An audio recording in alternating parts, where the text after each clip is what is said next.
Have you ever made your own sauerkraut?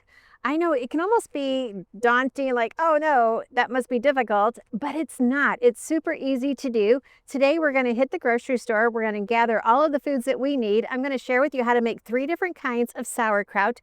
You actually could start enjoying this in 24, 48 hours, or you can just let it keep fermenting for 2 weeks if you want to. So we're going to talk about that. But first, let's go grab our groceries. And as I'm going into the grocery store, be sure and hit like, subscribe, and the bell so we can stay connected, because I have a mission, and it is to teach you God's recipe for excellent health. For the recipes we're making today, I went ahead and grabbed one of the apples off of the just single apple cart, and then we're going to do carrots. So think about yellow carrots, purple carrots, besides your regular orange carrots. Now, all of these precious vegetables could be added into our sauerkraut, but today we're just going to pass on these. We'll talk about these later in some other videos on how to make your own fermented vegetables with each one of these. And definitely some cabbage. So I'm going to go ahead and grab some green cabbage and some red cabbage. Some people like to just go ahead and do both colors because it just looks so pretty. I don't really need a lot of the red, so I'm just going to grab a little one there. There we go. We're going to use 1 red onion. We are also going to get some bok choy. I had to come over to Walmart because Tom Leonard's didn't have everything I need. So we're picking this up to add to our sauerkrauts today. And we're picking up some ginger root. I'm quite disappointed because I used to buy ginger root just freestanding and didn't have to buy a bag of it, because then I could just pinch up what I needed for my recipes. So now I have a lot of ginger root that I'm going to need to use up. So it looks like I'm going to be increasing my health benefits through this. Okay, in the spice aisle, these are 3 you want to stock up on if you're going to be doing fermented vegetables. So caraway, chives, and dill. Well, here we are with all of the foods that we just purchased, and we're going to put together 3 different recipes. One is just the basic sauerkraut. I just want to show you how simple this can be. Second of all, we're going to make a Russian sauerkraut. We're going to add some pizzazz and some flavors to it. And last, we're going to make some kimchi. You might have seen kimchi in the grocery store. It's not always that great tasting, the ones that I bought. In fact, some of them are like just downright gross. So making it yourself, you can just change up the flavors until you have it exactly like you want. Now, how much should you eat of fermented foods a day? Really, you could do fine with just 1 to 2 tablespoons or maybe a half a cup. You do not have to make this a complete meal. It could be a topping on your salad, a topping on your burger, maybe on your tuna salad, whatever you want. You can always incorporate this into your meal, or it's just a plain side dish. So to get started, you're going to need some certain tools. You might want to use your crock pot. Now this is just the inside lining of my crock pot, and it is perfect. Or just a big bowl, you could use that as well. We're not going to use metals like aluminum, stainless steel, copper, or iron. No, because they will react to the salt and to the acidic conditions of the food, and then the aluminum, the heavy metals will leach into our food. So that's a no. And we also want to be looking for some wide mouth jars. Now, the beauty of this, if you're not going to process it in a boiling bath canning process, you could use some of those jars that you can't can with. That's what I love. Ideally, we want a wide mouth versus a small mouth, which I have a lot of those jars with just the small mouth.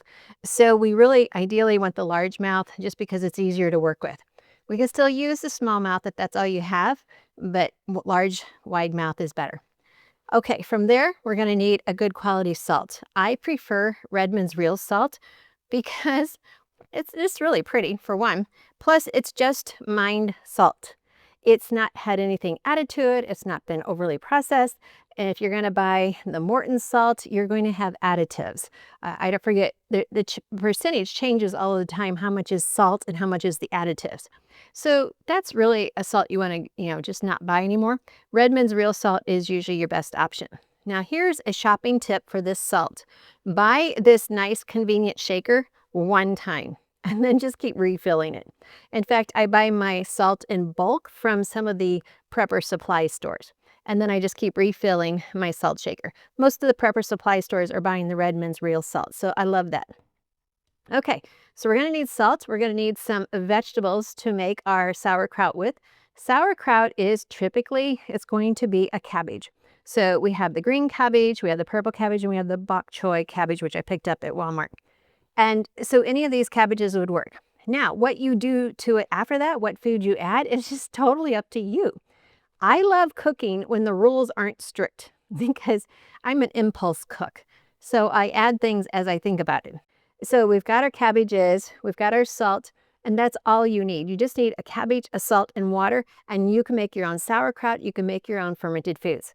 Beyond that, it's just a container, a jar, a crock pot, any type glass container. This is the cabbage that I made last week, and it's actually in one of these big jars that I can't can with, but it's just ideal.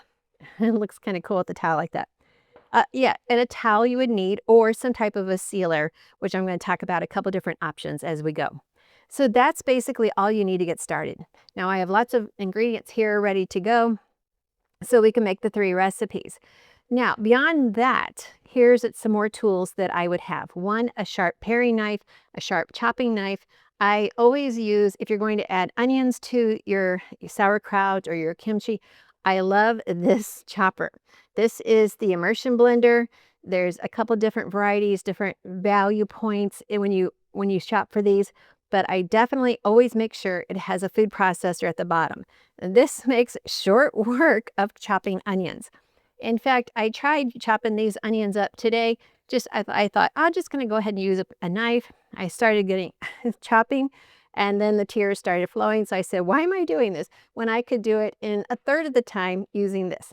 So if you don't have one of these are a must that I use every week in my kitchen. Beyond that, I'm going to be using the Bosch slicer shredder, which also has a food chopper at the top. I'll be using that to dice this up and do quick work with it. Okay, I think I've got most of it. There's other things you could add to your sauerkraut, is different seasonings. So I pointed those out when we were shopping at Walmart. All right, let me get all of this cabbage chopped up. Struggling with cravings, fatigue, or confusion about your health? You're not alone. But you don't have to stay stuck. Get the free Bible Health ebook and discover 7 powerful steps to real, lasting transformation God's way. Break emotional eating. Learn what truly satisfies. Align your health with God's truth. This is your breakthrough. Get your free Bible Health ebook now on the website, thebiblicalnutritionist.com. It's time to take the first step toward vibrant health, both physically and spiritually.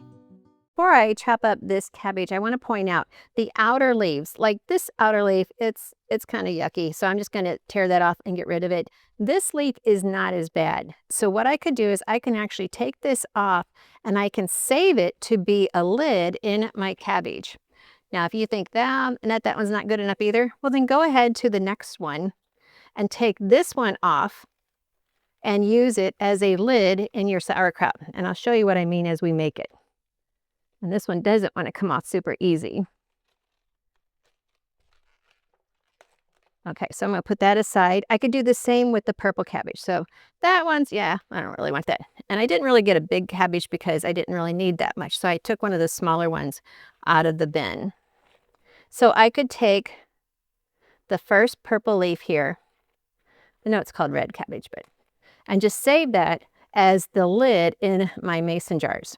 So we'll save that. Now we'll just chop this up and start shredding.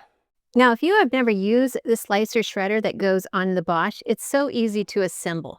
Basically, you're just putting this piece, locking it into that post. Then we're putting this lid on top first. Just locking that. There we go. Next, we're going to put this piece that just locks right into that, which gives us our triangle that we're going to put in for this. Now, you have this 2-sided shredder. You've got a large side and then a small. For this, I always use the large.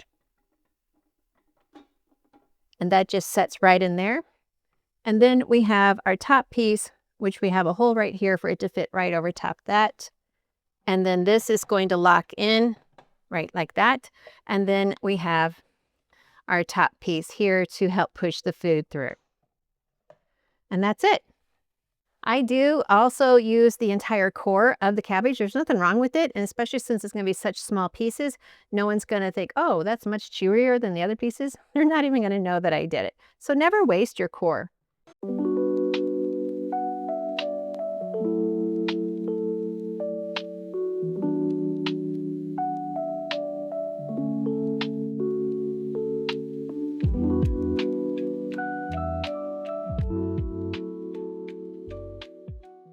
So I've got all of that done, and you can kind of just look in the bowl. I love mixing them as I'm chopping them up. So if you want to keep yours separate, then definitely you could. You could just chop one at a time and then take it out. I just kind of like having fun with the colors. Now with our kimchi, we're going to go ahead and use bok choy. So I'm not going to shred it super fine this time just because I want to show you some variables on how you could do this. And so we're just going to make some slices with it and then finally chop these. Definitely the Bosch mixer is going to be the fastest way to do this. But now that we have our cabbage greatly shredded, I love how easy it is to do that with the Bosch mixer. If you don't have the Bosch mixer and you're like, oh, I really need to get that, I'll put a link to it down below. Plus, I'm going to give you a coupon to save some money on that purchase. So we're going to put 2 tablespoons of salt on this cabbage. Our goal is to extract the juice, the water out of the cabbage, and to create a brine. And it just works naturally. It works in a great way. It's just so great how God designed our foods to work for us, to be a blessing to our body. And salt definitely is one of those blessings. I hope you've already watched my video on what is the meaning of salt. So there we have a tablespoon, and do another one. What we're going to do then is let this sit for 30 minutes. And after 30 minutes, we will start to see the water being pulled from the vegetables, which is why sometimes when you're cooking and sauteing, you don't want to salt your vegetables until you're done because you don't want the water to come out. You want it to stay in the vegetables. It just kind of depends on your how you're trying to get the final effect of your vegetables. So there we have it all mixed in. We have the salt very well blended. So we're going to let this sit 30 minutes. Then we're going to start packing it into our jars and really see the effect of that salt on our vegetables.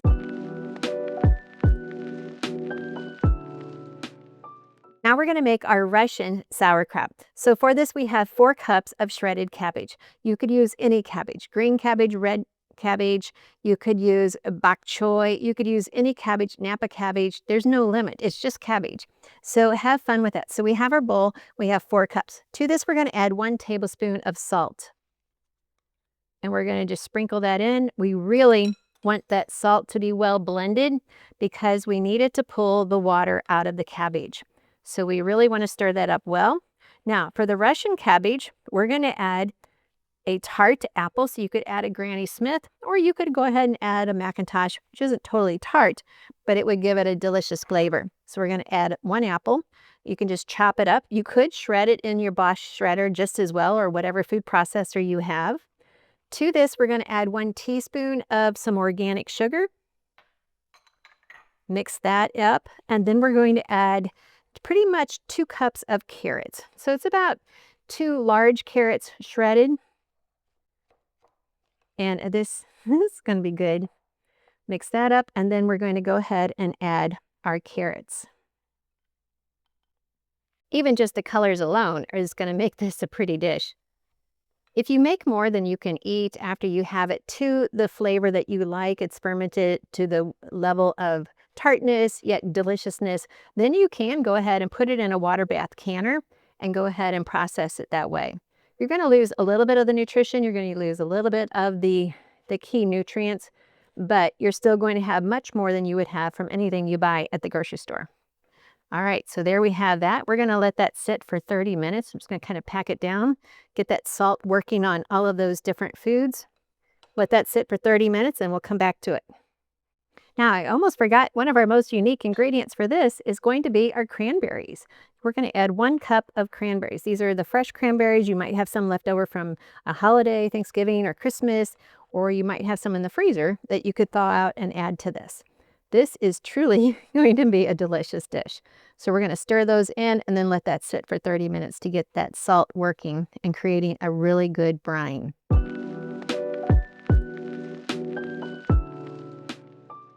To make our kimchi, we're going to use bok choy today. Now that we have it all chopped up, I've already put 1 tablespoon of salt on it. We're now going to add some lemon juice. We're going to add 2 tablespoons of lemon juice.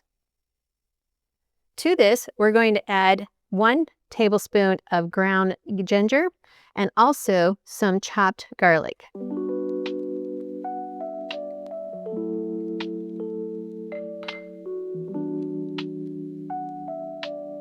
Then we're going to add a 1/2 cup of red onion. We're going to add 1/4 cup of chopped green onion. And we're going to add some carrots.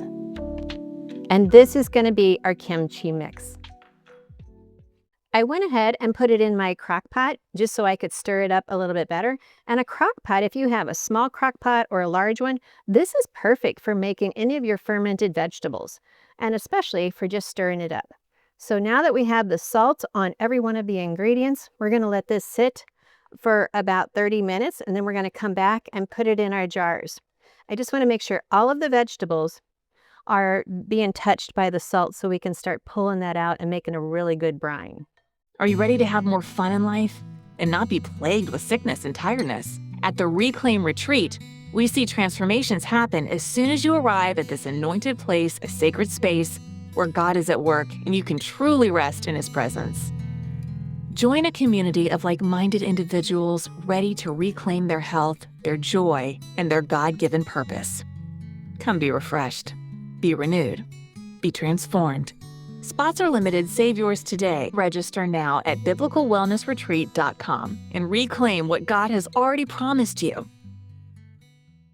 Now that we're ready to move on, you can use any seasonings that you want in your cabbage. So you might want to use some dill seed, some dill weed. We've got some chives and also some caraway seeds. You can also use celery seed. This would make a delicious addition to your cabbage and to your sauerkraut. So you can kind of see we already have a good liquid. It is starting its own brine juice, so this is going to be perfect. So just kind of play with the flavors, see what you like best. I like to use celery seed, and sometimes I use some caraway seed. So now we're going to pack it in our jars. I like to use my canning funnel. It just seems to save me on making as big of a mess. So I'm going to go ahead and start packing that in. And as you pack it in, you want to start tamping it down. So I'm going to go ahead and just take my tamper and just start pushing that down. Some cooks will, and some bloggers and some good recipe people will tell you to just go ahead and start massaging it with your hands to really start pulling that water out of the vegetables. So tamping it down, massaging it with your hands, both is going to work. So just decide, hey, I think I need to get some frustration out, so I'm just going to use my hands and massage it. Or you may say, oh no, I get my frustration out by jamming this down. So hopefully you don't have that kind of stress in your life, but it does happen. So I'm just going to fill this jar up. And I definitely want to tamp it down as much as possible because that keeps the brine on the cabbage so it works better and it works quicker. And it just actually is going to fill up my jar better too. So that's just as important. So let me just tamp that down. My goal is that the juice starts to cover the cabbage. And you can kind of see how high the juice is already pretty much there. And we're just going to keep going. Good. This is working out beautifully. So the best jar is the wide mouth and also the quart jars. You can definitely make smaller amounts. We have, our pint jar here. We'll use that as well. The wide mouth is going to be the easiest to use, and there's 2 reasons for that. One, it just makes it easier to just tamp it down, although I can definitely do it with a small mouth. And then the second reason is because I have some fermenting lids that only come in a wide size. So that's why it's really good for me. I'm going to go ahead and fill this up some more.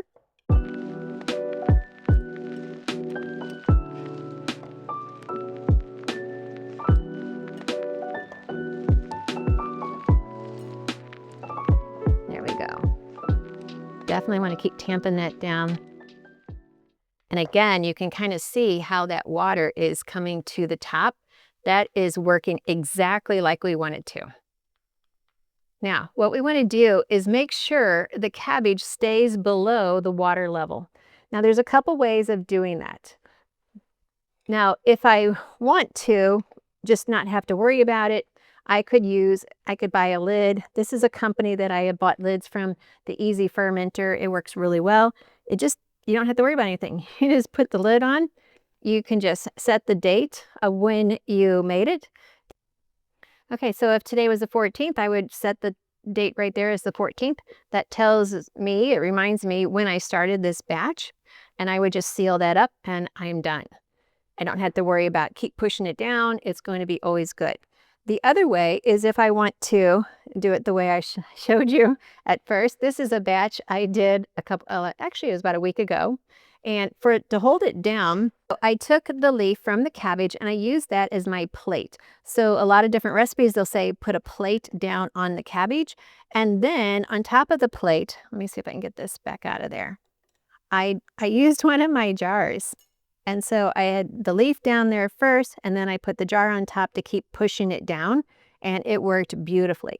Now I've been kind of sampling out of this, so we don't really have the water on top like I should, because I've been sampling it and just seeing, well, what day do I like it the best? What day is it the best flavor? And I'm going to go ahead and put this in the refrigerator because it is exactly the flavor that I like. But this is a larger jar, you can see, and I'm able to use it for this, which is great. So two different ways. So you could use this and then find something like this to press it down. So we just put that lid on it, but we could take it back off and just show you how that works. So we've got great water there. So if I were to just put this in there and just keep that pushed down. So we already have water coming on top, which is perfect. So now that I know that the water is staying where I want it, I can then take a nice clean, I've got these organic tea towels, put this over top because I don't want any bugs or dust in it, put a rubber band on top, and then I have my little container. Now I just think that's kind of cute sitting on my shelf like that. So two different options. So you have the rubber band and the towel, or you have the pre-bought where you don't ever have to worry about it. It's just going to be done for you. So two really good options. Pick the one that works best for you. If you are like, I don't have time to mess with it, I'm just going to buy the lids. Yeah, I totally get it.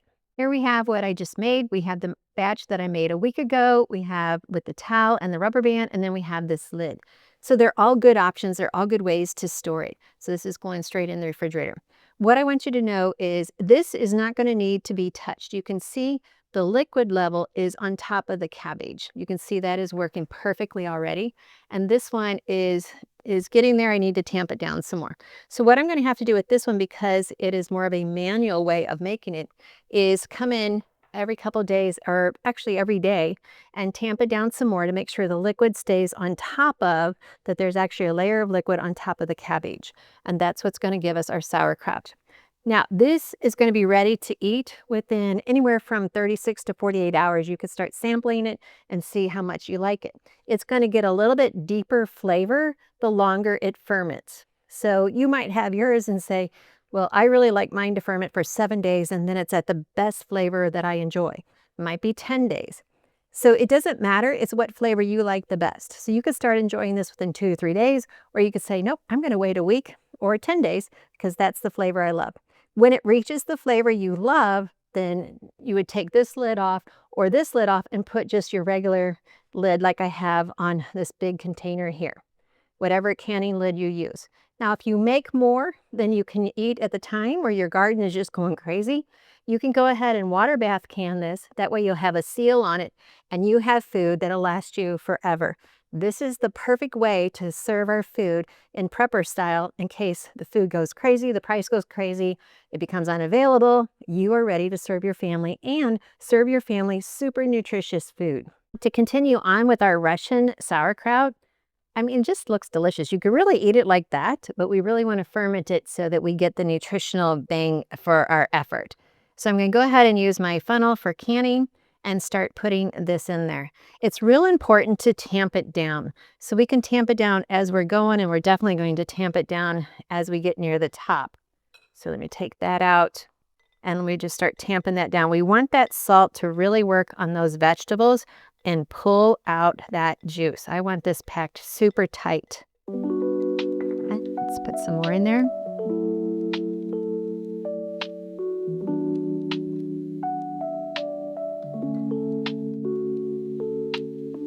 We definitely have some juice in the bottom of this bowl, so it is working well.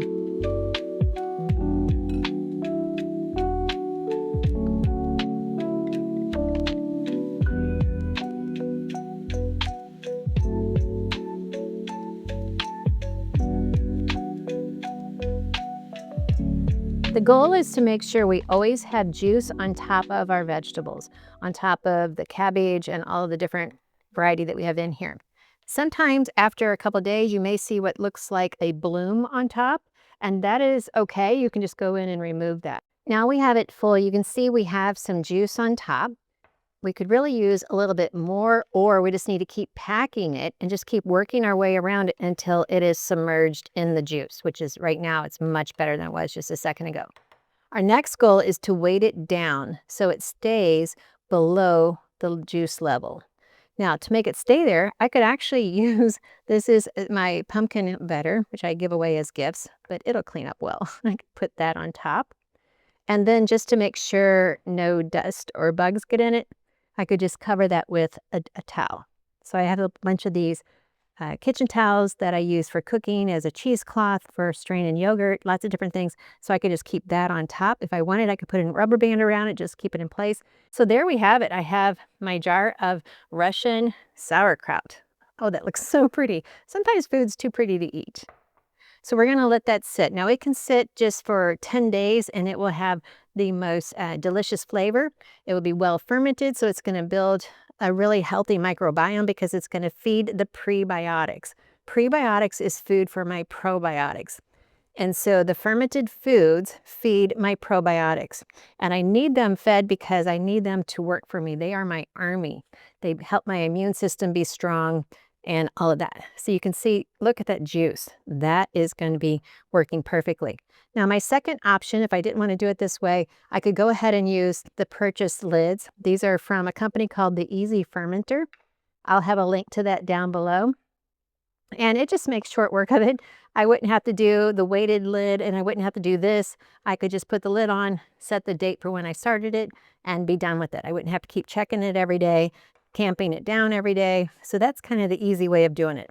So 2 different ways of doing it. Don't forget to add whatever seasoning you want, celery seed, caraway, dill, or even some chives. All of those will be really good. It's your dish to enjoy however you want. Now we're going to go ahead and pack our kimchi into the jars. Now what I want you to realize about kimchi, it can be a mixture of almost any of the vegetables. Kimchi is just fermented vegetables. That's all it is. So your choice can be just as good as this choice. So I'm going to go ahead and use my canning funnel and start spooning this in. You can see the juice drippings off of that, means it's working perfectly. We want that juice, and I'll go ahead and pour that on top of this too. And so I definitely want to make sure I am tamping it down because I want that water expressed out of those vegetables. And the more I tamp it down, the more it's going to force that water out. And that's what the salt is for, is to pull that liquid out of the vegetables so we get a fermenting process started. The brine juice is so important. Okay, let me add some more vegetables.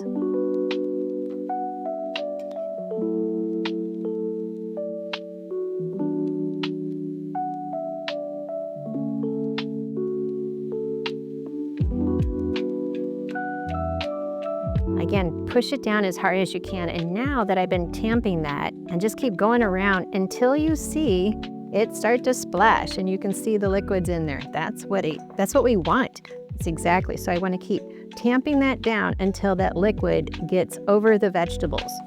I'll go ahead and fill this up. Now, if you make more than you can eat, even though it's going to take, anywhere from 3 to 10 days, that's okay. We can always water bath can this. So just get your ball cookbook out. If you don't have the ball book, I recommend it. I'll put a link to it down below. It tells you how to process anything for canning. It is definitely a cookbook that you want to have on your shelf. Now, if you don't forget, you want to add any kind of seasonings that you want. Celery seed is really good. Chives is excellent. Now, we already have green onions in here, so we may not need the chives. The chives still add a nice pizzazz to it. So again, I'm going to do some more tamping until I get a really good liquid on top. Now, if you're going to just use this as is, and you don't have the specific tools as far as fancy lids, fermenting lids, that's okay. What you want to do is you need to weight this down. And so sometimes I've just used a canning lid, just a small canning lid, and put it in there. Sometimes you can even use lettuce leaves. You need something, and then you're going to put a weight on top of it. You can buy weights. So if I use this and put it down like that, I would then put a weight on top of this to hold it down under the liquid. So that leaf right there is going to help keep it down as well. Keep that cabbage, keep whatever vegetables it is under the liquid. The liquid always should be sealing up the top. I can leave it like that. I can still use a store-bought canning lid. These are the easy fermenter. I'll put a link down below. Or I can go back and use a towel. Some of my kitchen towels, I could then just put a cover over that and put either a rubber band, or like I did in this jar, I just use one of my canning lids to hold it in place. So a lot of different options. You don't have to go and buy anything. You could use a paper towel on this, just put a rubber band around it. That is to keep the dust and the bugs out. And so otherwise, the goal is just this: keep it under the liquid. And then in 24, 36 hours, start tasting it, see how you like it. When it's to the level that you want, then go ahead and refrigerate it. And it doesn't stop the fermenting, it just greatly slows it down. And that way you'll keep the taste factor that you like. And if you're using one of these bought lids, you would just move the dial to the date. And if you are using this quite often, you're getting in and tasting it, then they have an oxygen remover that you can use to pump the oxygen back out that got in while you were tasting it. There you go. Well, I hope you've enjoyed this video. Thanks for watching, and please be sure and put your comments down below. I love serving you God's recipe for excellent health, and until next time, let's start fermenting. Struggling with cravings, fatigue, or confusion about your health? You're not alone. But you don't have to stay stuck. Get the free Bible Health ebook and discover 7 powerful steps to real, lasting transformation God's way. Break emotional eating. Learn what truly satisfies. Align your health with God's truth. This is your breakthrough. Get your free Bible Health ebook now on the website, thebiblicalnutritionist.com. It's time to take the first step toward vibrant health, both physically and spiritually. Are you ready to have more fun in life and not be plagued with sickness and tiredness? At the Reclaim Retreat, we see transformations happen as soon as you arrive at this anointed place, a sacred space where God is at work and you can truly rest in His presence. Join a community of like-minded individuals ready to reclaim their health, their joy, and their God-given purpose. Come be refreshed, be renewed, be transformed. Spots are limited. Save yours today. Register now at biblicalwellnessretreat.com and reclaim what God has already promised you.